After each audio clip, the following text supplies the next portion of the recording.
आर्थिक क्षेत्र में भी हम आगे बढ़ रहे हैं। ऐसा जो प्रचलित परिमाण है दुनिया के, उसके आधार पर कहा जा सकता है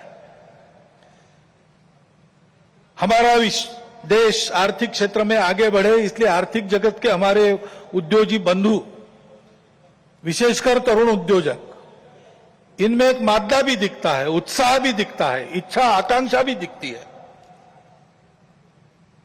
परंतु ये जो प्रचलित अर्थ प्रणाली है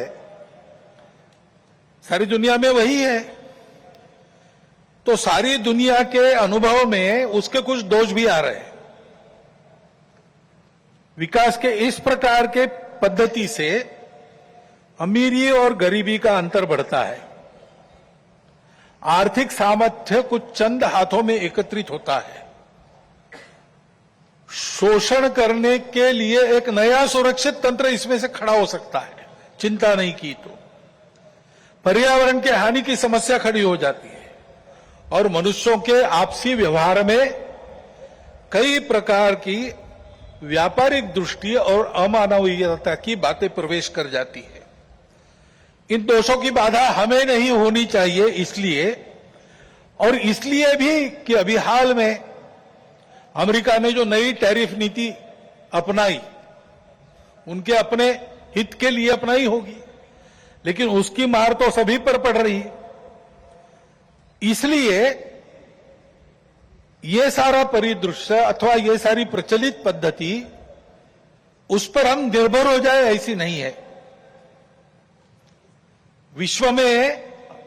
विश्व का जीवन परस्पर निर्भरता से ही चलता है। राष्ट्रों में आपस में सब प्रकार के संबंध होने पड़ते हैं। अकेला राष्ट्र अलगाव में, आइसोलेशन में जी नहीं सकता। परंतु ये निर्भरता मजबूरी में न बदल जाए, क्योंकि वो कब बदलेगी, कैसे बदलेगी, उसका कोई पता नहीं।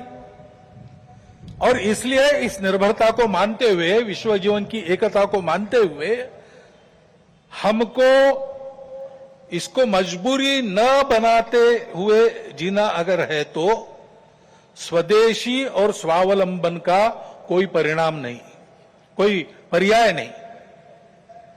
हमको आत्मनिर्भर होना पड़ेगा, स्वावलंबी जीवन जीना पड़ेगा, स्वदेशी का उपयोग करना पड़ेगा, और फिर भी अंतर्राष्ट्रीय संबंधों का सब प्रकार के, राजनयिक हो, आर्थिक हो, व्यापारिक हो, इन सबका जतन हमको करना पड़ेगा।